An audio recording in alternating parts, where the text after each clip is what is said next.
Be honest. Do you own a business or just a very stressful job with your name on it? Today on Insibook, we're unpacking Michael E. Gerber's The E-Myth Revisited, the blueprint to stop being the bottleneck and start building a business that runs without you. In the next few minutes, we'll reveal the three clashing characters inside every founder, the technician, the manager, and the entrepreneur, and show you how to get them working together. You'll learn the franchise prototype mindset, how to turn chaos into simple, repeatable systems, and the exact first processes to document so quality becomes automatic. We'll finish with a one-page action plan to step out of day-to-day firefighting and into true ownership. If you're drowning in tasks and can't take a day off, do not skip. By the end, you'll know how to work on your business, not just in it, and build something that grows even when you're not there. Ready to replace hustle with a machine? Let's get to it. You started your business with a dream. Perhaps you were a baker who made the most exquisite pastries in town, a graphic designer whose logos captured the very soul of a brand, or a plumber who could solve any problem with an almost intuitive grace. You were a master of your craft, a true technician, and you loved the work itself. Then, one day, you were struck by a thought that felt like a lightning bolt of inspiration, an epiphany that would change your life. Why am I pouring my heart and soul into this work for someone else? Why am I making my boss rich with my talent? I should start my own business. This is the moment of the entrepreneurial seizure, the exhilarating, terrifying, and profoundly misguided leap that transforms you from an employee into a business owner. And in this single moment, the most dangerous and destructive myth in small business takes root. A myth that has led millions of passionate, hardworking people not to freedom, but to failure, exhaustion, and despair. The E-Myth, the entrepreneurial myth, is the fatal assumption that if you understand the technical work of a business, you understand the business that does that technical work. The baker believes that because she can bake a perfect croissant, she can run a successful bakery. The designer believes that because he can create a beautiful logo, he can run a successful design firm. The plumber believes that because she can fix a leaky pipe, she can run a successful plumbing company. This is a lie. It is the single most catastrophic assumption an aspiring business owner can make, and it is the reason why your dream has almost certainly turned into a nightmare. You thought you were starting a business to be your own boss, to finally be free. But you haven't created a business at all. You have created a job for yourself, and it is, without question, the worst and most demanding job in the world. You work longer hours than you ever did for an employer, for far less pay, and with a crushing weight of stress that never leaves you. You are not free. You are trapped, a prisoner in the dungeon you built with your own hands, the very thing you created to set yourself free. The source of this trap, the reason for your struggle, lies within you. Inside every person who starts a small business, there are three distinct and competing personalities, each battling for control. The first, and the one you know most intimately, is the technician. The technician is the doer, the craftsman. He is the part of you that loves the hands-on work. For the baker, it's the feel of the dough under her fingers. For the designer, it's the thrill of a perfect concept coming to life on the screen. The technician lives in the present, happiest when he is immersed in his craft, and he views the business not as a business, but as a place to go to work. He resents any interruption that pulls him away from the real work. The second personality is the manager. The manager is the pragmatist, the organizer. She craves order, systems, planning, and predictability. The manager is the part of you that wants to file the receipts, create a daily schedule, and clean up the chaotic mess the technician inevitably leaves in his wake. She lives in the past, constantly trying to impose structure on what has already happened. The third personality is the entrepreneur. The entrepreneur is the visionary, the dreamer, the strategist. He lives in the future, constantly scanning the horizon for opportunities and seeing the business not as it is today, but as it could be 10 or 20 years from now. The entrepreneur is not interested in baking the pies. He is obsessed with building a system for baking and selling millions of pies across the country. In a healthy, mature, and successful business, these three personalities are in perfect balance. The entrepreneur provides the vision. The manager builds the operational systems to make that vision a reality, and the technician executes the technical work within those well-designed systems. But in your business, the one born from the technician's entrepreneurial seizure, there is no balance. It is a lopsided disaster. You are perhaps 70% technician, 20% manager, and a mere 10% entrepreneur. The technician is in complete tyrannical control. He started the business to get rid of his boss, whom he saw as an interfering manager, and to be free from the pie-in-the-sky dreams of some distant, out-of-touch entrepreneur. And so, the technician runs the show, gleefully doing all the work himself, because no one can do it as well as he can. But soon, the work becomes overwhelming. He's not just baking pies. He's answering the phone, buying supplies, negotiating with vendors, sweeping the floor, and struggling with the finances. He is exhausted, overworked, and resentful. At this point, the long-suppressed manager personality starts to stir, crying out for some semblance of order in the mounting chaos. But the technician resists, viewing any attempt to create a system or a budget as a direct assault on his creative freedom. The entrepreneur, meanwhile, is practically starving to death in a dark corner, his grand visions completely ignored in the daily frantic rush to simply get the work done. This internal civil war is what drives your business, and you, to the breaking point. This internal conflict defines the predictable life cycle of a small business. The first stage is infancy. This is the technician's paradise and prison. The business is you, and you are the business. You are a master juggler, working tirelessly, keeping all the balls in the air through sheer force of will and personal effort. If you are good, customers love you, and the business grows. But as it grows, you begin to reach the absolute limits of what one human being can do. You can't bake all the pies, serve all the customers, and do all the paperwork. You are working yourself into the ground, a slave to your own success. This is when the business careens into adolescence. Adolescence begins the moment you decide you need to get some help. You hire your first employee, hoping for relief and salvation. But you, the technician, hire another technician in your own image, and you expect them to work with the same intuitive passion and godlike skill that you possess. When they inevitably fall short, you become profoundly frustrated. You think, if you want something done right, you have to do it yourself. So you either micromanage them into helplessness, or, more likely, you abdicate responsibility entirely for the parts of the business you hate, letting chaos reign. You swing wildly between suffocating control and disastrous abdication.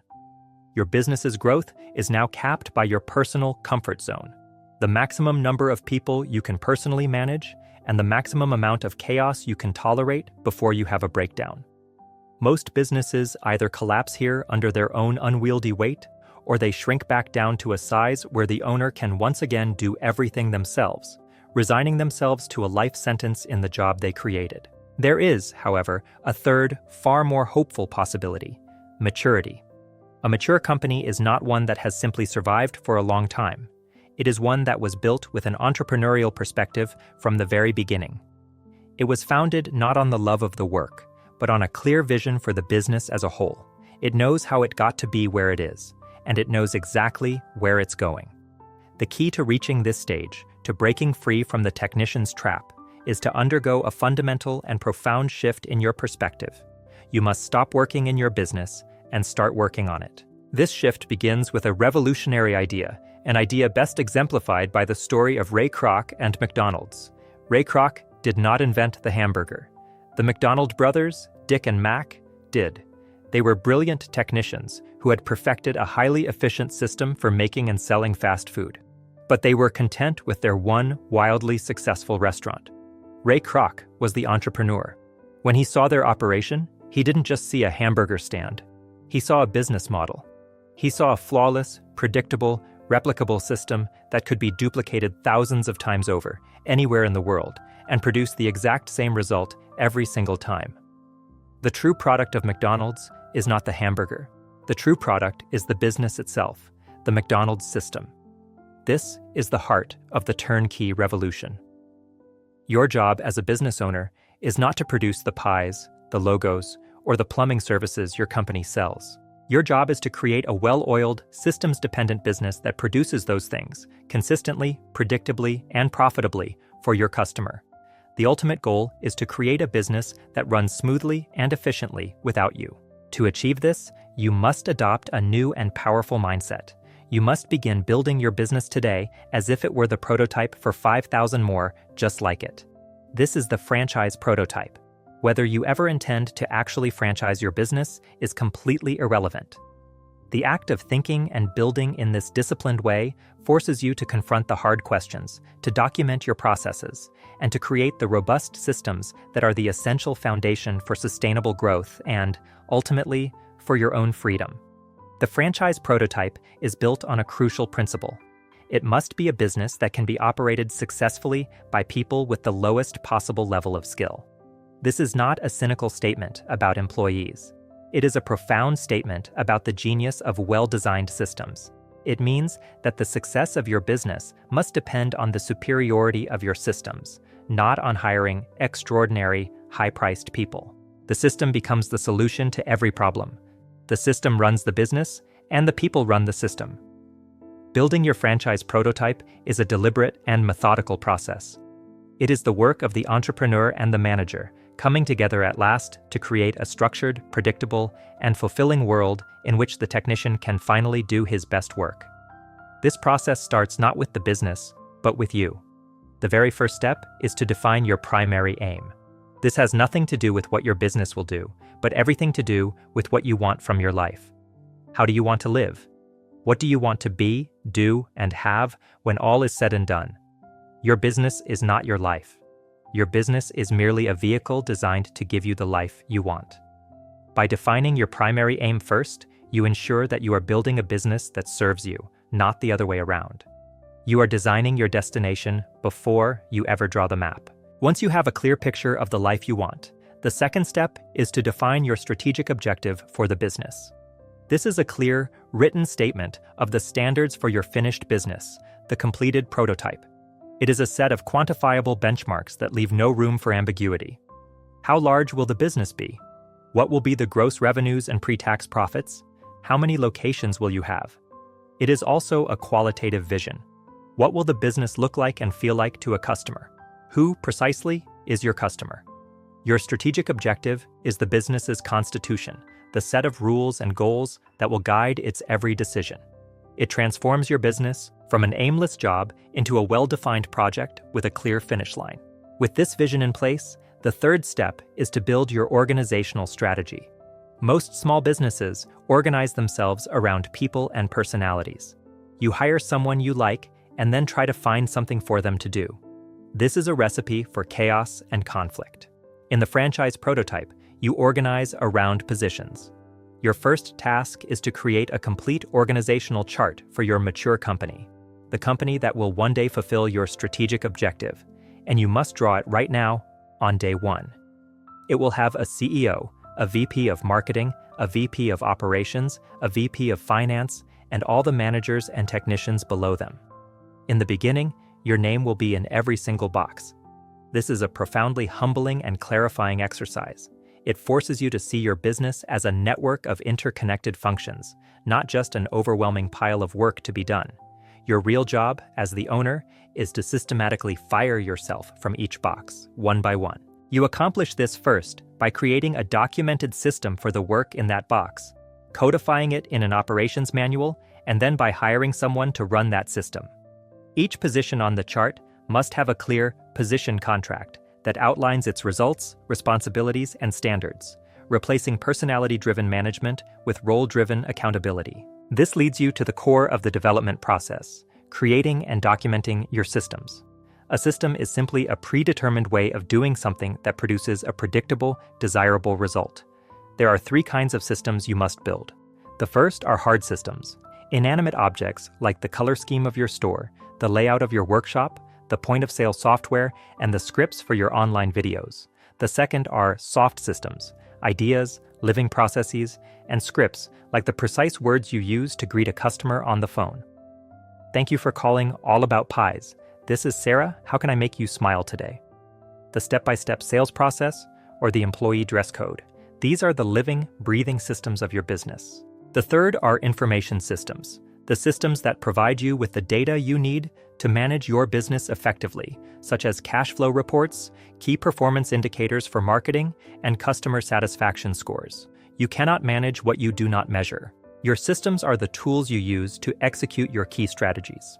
Your management strategy is the development and implementation of these systems through checklists and operations manuals. Your people strategy is about communicating the game to your employees. You must show them that the systems are not there to restrict them, but to provide them with a framework in which they can reliably succeed and feel proud of their work. The systems are the rules of the game, and by following them, they can win. For themselves, for the business, and for the customer. Finally, your marketing strategy must also be systematized, shifting your focus from what you want to sell to what your customer truly wants to buy. Understanding your customer's deep-seated needs, their demographics, who they are, and their psychographics, why they buy, becomes the foundation for every decision you make. This work of building a business that runs itself is not easy. It requires you to step out of your comfortable technician shell and become a student of business. It requires you to make a conscious and unwavering choice to stop being a victim of your business and to become its master architect. But the reward is nothing short of total freedom.